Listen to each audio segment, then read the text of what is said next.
जय गौ माता के दोस्तों। ऑर्गेनिक खेती का सीधा सा सिंपल सा तरीका है। ये है हमारा छाछ, गौमूत्र और गौ कृपा अमृतम, और इसमें नीम की पत्ती डाली हुई है। अब जैसे ये मेन लाइन है, फव्वारों से पानी अपने लोकल क्षेत्र में चलता है। अब इसमें ये भर देंगे, ये 15 लीटर है और एक लाइन में चढ़ा देंगे। तो पहले तो क्या है कि गायें खुली घूमती थी, खुली चरती थी खेतों में। वो उनके खुर से और उनके गौमूत्र से, उनके गोबर से वो ऑटोमेटिक ही ऑर्गेनिक थी। लेकिन ये आजकल अपने को ये जतन करने पड़ते हैं कि ये गौमूत्र और छाछ, ये सब नीम का जो रस है, ये चढ़ाना पड़ता है इस लाइन में।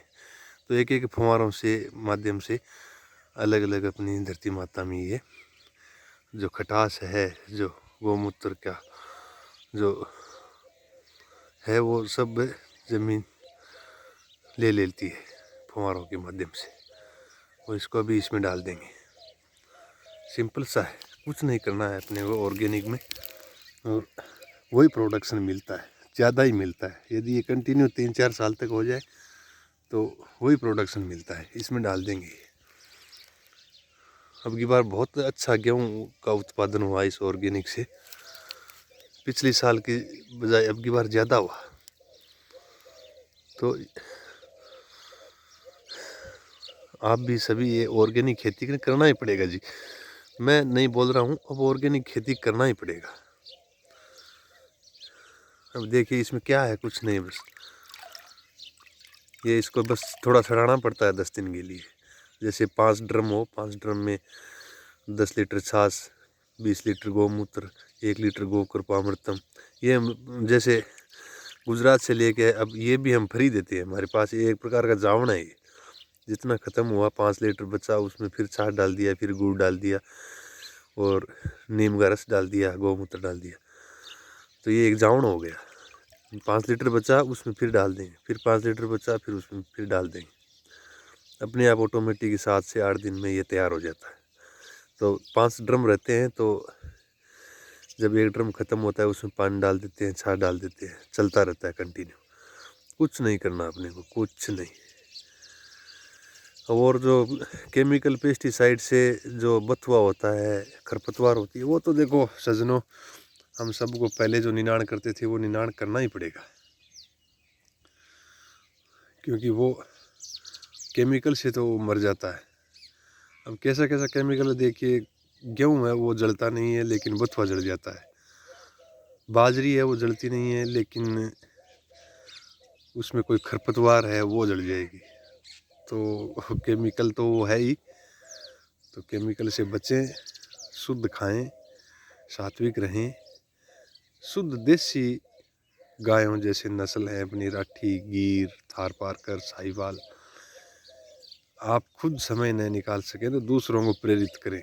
गौशालाओं के हर गांव में एक गौशाला है, उसमें 10 सदस्य हैं चुने हुए।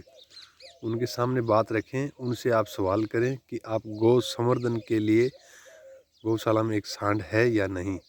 बिना सांड के आप कितना भी दान चंदा दीजिए, कुछ नहीं बनने वाला, कुछ नहीं बनने वाला। क्योंकि जो ब्रीड है, जो अपनी मूल नस्ल है, वो सुंदर स्वरूप में नहीं आएगी, दूध में नहीं आएगी, गाय को अर्थ से नहीं जोड़ेंगे। तो दान चंदा कितने दिन चलेगा ये मैं नहीं जानता। बाकी मेरे को लगता है कहीं न कहीं आने वाली पीढ़ी ये दान चंदे के बारे में, गाय के प्रति सोचे नहीं सोचे, लेकिन ये मैं गारंटी के साथ कहता हूँ कि अच्छी अच्छी बड़ी बड़ी सुंदर सुंदर डील डोल की गायें होंगी, जिनका नयन नक्श, जिनका मुंह माथा एकदम कृष्ण भगवान के जैसा होगा, तो फिर सोचेंगे कि ये गाय है। तो अपन सब मिलके ये एक ऐसी एक ब्रीड दे के जाएँ। अपना सबका ये कर्तव्य होना चाहिए कि ऐसी एक ब्रीड दे के जाएँ कि आने वाली जो अपनी नस्लें हैं, अपनी पीढ़ियाँ हैं, वो याद करें कि उन्होंने ये गाय बचाई थी। क्योंकि पिछले 40 सालों में ये अपनी गायों का इतना सर्वनाश हुआ है, इतना कुटारा घात हुआ है कि बची नहीं है। सजनों, बची नहीं है। जिसके पास बची है वो 1 लाख रुपए, 1.5 लाख रुपए के बिना गाय नहीं मिलती। ऐसे तो HF जर्सी तो आप 30,000 में ले आओ, 20,000 में ले आओ, बाल्टी भर के दूध दे देगी। लेकिन वो एक प्रकार की मशीन है और ये एक प्रकार की कुदरती है।